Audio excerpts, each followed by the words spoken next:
¿Dame de o no? La para seguro.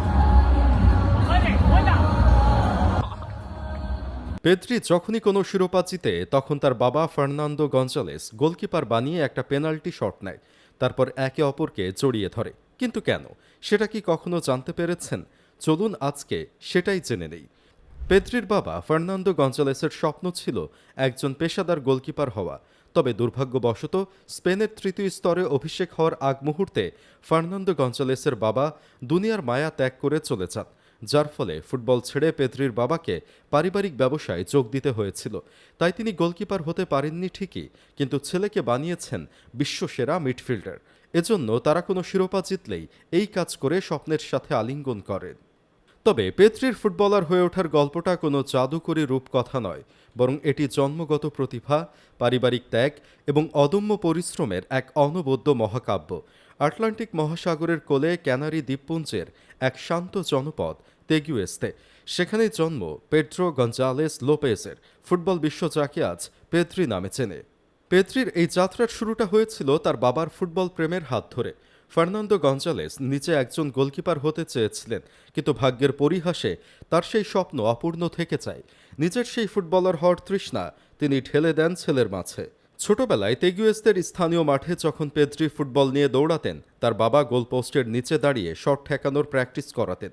সেই দিনগুলোই পেদ্রির পায়ের জাদুকে শানিত করেছিল। পেদ্রির ফুটবল জীবনের প্রথম বড় বাঁক আসে যখন তিনি জুভেন্তুদ লাগুনা থেকে লাস পালমাসের নজরে আসেন। মাত্র ১৬ বছর বয়সে লাস পালমাসের মূল দলে জায়গা করে নেওয়া পেদ্রি বুঝিয়ে দিয়েছিলেন তিনি সাধারণ মানের খেলোয়াড় নন। তবে তার জীবনের সবচেয়ে নাটকীয় মোড় ছিল রিয়াল মাদ্রিদের সেই ট্রায়াল। কিশোর পেদ্রিকে রিজেক্ট করে দিয়েছিল মাদ্রিদ। বলা হয়েছিল তার মধ্যে সেই তেজ নেই যা একজন রিয়াল মাদ্রিদ খেলোয়াড়ের প্রয়োজন। কিন্তু ভাগ্যের লিখন ছিল অন্যরকম। বার্সেলোনার স্কাউটরা ঠিকই চিনেছিল এই হীরাকে। ২০২০ সালে মাত্র ৫ মিলিয়ন ইউরোর বিনিময়ে লাস পালমাস থেকে নো ক্যাম্পে পা রাখেন তিনি। শুরুতে তাকে ধারে পাঠিয়ে দেওয়ার কথা ভাবা হলেও প্রাক মৌসুম অনুশীলনে কোচ রোনাল্ড কোম্যানকে মুগ্ধ করতে তার মাত্র কয়েক মিনিট সময় লেগেছিল। বার্সেলোনায় পেদ্রির প্রথম মৌসুমটি ছিল বিস্ময়কর। খুব দ্রুতই তিনি কিংবদন্তি লিওনেল মেসির অন্যতম প্রিয় সতীর্থ হয়ে ওঠেন। মাঝমাঠে বলের ওপর তার নিয়ন্ত্রণ, পজিশনিং সেন্স এবং চাপের মুখে শান্ত থাকার ক্ষমতা দেখে ফুটবল বোদ্ধারা তার মধ্যে আন্দ্রেস ইনিয়েস্তার ছায়া খুঁজে পান। সেই বছর তিনি শুধু বার্সেলোনার হয়েই খেলেননি, বরং স্পেন জাতীয় দলের হয়ে ইউরো ২০২০ এবং অলিম্পিকে অংশ নিয়ে এক মৌসুমে রেকর্ড ৭৩টি ম্যাচ খেলেন। একজন ১৮ বছরের কিশোরের জন্য এই অমানসিক পরিশ্রম ফুটবল বিশ্বকে স্তম্ভিত করে দিয়েছিল। ফলস্বরূপ ২০২১ সালে তিনি ইউরোপের সেরা তরুণ খেলোয়াড় হিসেবে গোল্ডেন বয় এবং কোপা ট্রফি নিজের করে নেন। কিন্তু আকাশ যখন সবচেয়ে নীল দেখায় তখনই মেঘ ঘনিয়ে আসে।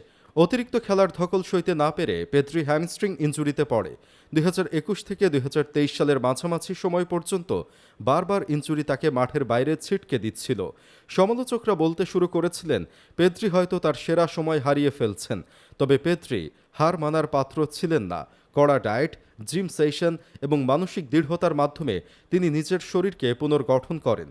জাভি হার্নান্দেজের অধীনে তিনি শুধু একজন ক্রিয়েটিভ মিডফিল্ডার নন, বরং একজন গোল স্কোরার হিসেবেও নিজেকে মেলে ধরেন।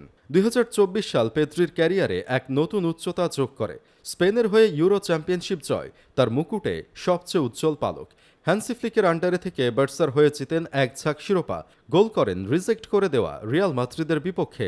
ইনজুরির বাধা পেরিয়ে তিনি যেভাবে মাঝমাঠ নিয়ন্ত্রণ করেছেন তা বর্তমান প্রজন্মের ফুটবলারদের জন্য এক অনুপ্রেরণা। তেগুয়েস্তের সেই সাধারণ ছেলেটি আজ বিশ্ব ফুটবলের অধিপতি, যার পায়ে খেলা করে ফুটবলের ছন্দ আর চোখে ভাসে আগামী দিনের এক নতুন ফুটবল সাম্রাজ্যের স্বপ্ন। তা আপনি কি মনে করেন? পেদ্রি এবার বিশ্বকাপে কেমন পারফর্ম করবেন?